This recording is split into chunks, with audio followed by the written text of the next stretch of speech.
Good evening.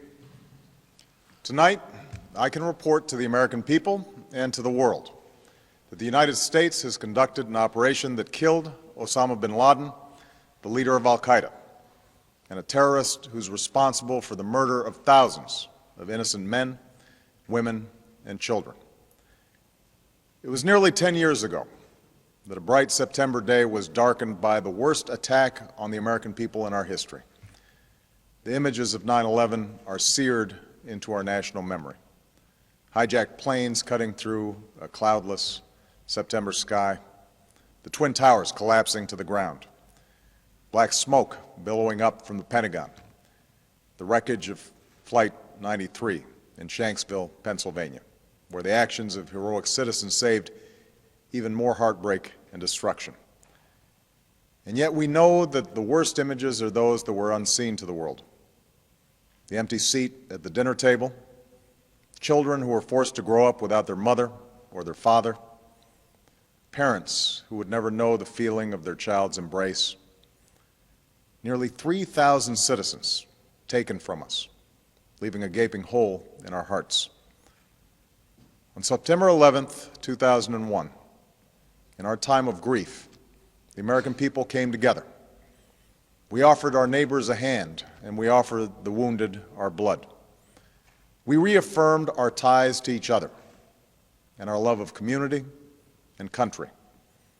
On that day, no matter where we came from, what God we prayed to, or what race or ethnicity we were united as one American family. We were also united in our resolve to protect our nation and to bring those who committed this vicious attack to justice. We quickly learned that the 9/11 attacks were carried out by al-Qaeda, an organization headed by Osama Bin Laden, which had openly declared war on the United States and was committed to killing innocents in our country and around the globe. And so we went to war against al-Qaeda to protect our citizens, our friends, and our allies. Over the last 10 years, thanks to the tireless and heroic work of our military and our counterterrorism professionals, we've made great strides in that effort. We've disrupted terrorist attacks and strengthened our homeland defense. In Afghanistan, we removed the Taliban government, which had given bin Laden and al-Qaeda safe haven and support. And around the globe, we worked with our friends and allies to capture or kill scores of al-Qaeda terrorists, including several who were a part of the 9/11 plot. Yet Osama bin Laden avoided capture and escaped across the Afghan border into Pakistan. Meanwhile, al-Qaeda continued to operate from along that border and operate through its affiliates across the world. And so shortly after taking office, I directed Leon Panetta, the director of the CIA, to make the killing or capture of bin Laden the top priority of our war against al-Qaeda, even as we continued our broader efforts to disrupt, dismantle, and defeat his network. Then, last August, after years of painstaking work by our intelligence community, I was briefed on a possible lead to bin Laden. It was far from certain, and it took many months to run this thread to ground. I met repeatedly with my national security team as we developed more information about the possibility that we had located bin Laden hiding within a compound deep inside Pakistan. And finally, last week, I determined that we had enough intelligence to take action and authorized an operation to get Osama bin Laden and bring him to justice. Today, at my direction, the United States launched a targeted operation against that compound in Abbottabad, Pakistan. A small team of Americans carried out the operation with extraordinary courage and capability. No Americans were harmed. They took care to avoid civilian casualties. After a firefight, they killed Osama bin Laden and took custody of his body. For over 2 decades, bin Laden has been al-Qaeda's leader and symbol, and has continued to plot attacks against our country and our friends and allies. The death of bin Laden marks the most significant achievement to date in our nation's effort to defeat al-Qaeda. Yet his death does not mark the end of our effort. There is no doubt that al-Qaeda will continue to pursue attacks against us. We must and we will remain vigilant at home and abroad. As we do, we must also reaffirm that the United States is not and never will be at war with Islam. I've made clear, just as President Bush did shortly after 9/11, that our war is not against Islam. Bin Laden was not a Muslim leader. He was a mass murderer of Muslims. Indeed, al-Qaeda has slaughtered scores of Muslims in many countries, including our own. So his demise should be welcomed by all who believe in peace and human dignity.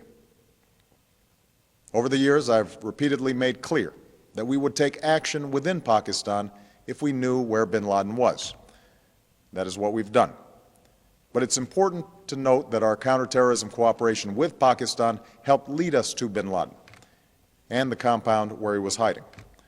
Indeed, bin Laden had declared war against Pakistan as well and ordered attacks against the Pakistani people. Tonight, I called President Zardari, and my team has also spoken with their Pakistani counterparts.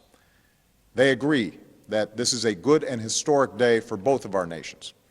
And going forward, it is essential that Pakistan continue to join us in the fight against al-Qaeda and its affiliates. The American people did not choose this fight. It came to our shores and started with the senseless slaughter of our citizens. After nearly 10 years of service, struggle, and sacrifice, we know well the costs of war. These efforts weigh on me every time I, as Commander-in-Chief, have to sign a letter to a family that has lost a loved one, or look into the eyes of a service member who's been gravely wounded. So Americans understand the costs of war. Yet, as a country, we will never tolerate our security being threatened, nor stand idly by when our people have been killed. We will be relentless in defense of our citizens and our friends and allies. We will be true to the values that make us who we are. And on nights like this one, we can say to those families who have lost loved ones to al-Qaeda's terror, justice has been done. Tonight, we give thanks to the countless intelligence and counterterrorism professionals who've worked tirelessly to achieve this outcome. The American people do not see their work, nor know their names, but tonight they feel the satisfaction of their work and the result of their pursuit of justice. We give thanks for the men who carried out this operation, for they exemplify the professionalism, patriotism, and unparalleled courage of those who serve our country. And they are part of a generation that has borne the heaviest share of the burden since that September day. Finally, let me say to the families who lost loved ones on 9/11 that we have never forgotten your loss, nor wavered in our commitment to see that we do whatever it takes to prevent another attack on our shores. And tonight, let us think back to the sense of unity that prevailed on 9/11.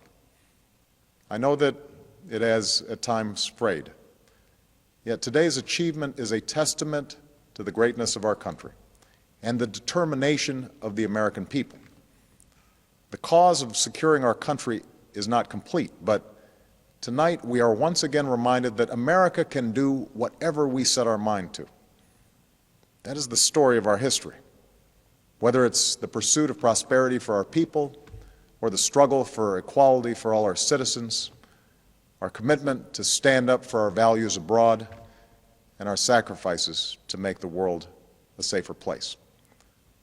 Let us remember that we can do these things not just because of wealth or power, but because of who we are. One nation, under God, indivisible, with liberty and justice for all. Thank you. May God bless you, and may God bless the United States of America.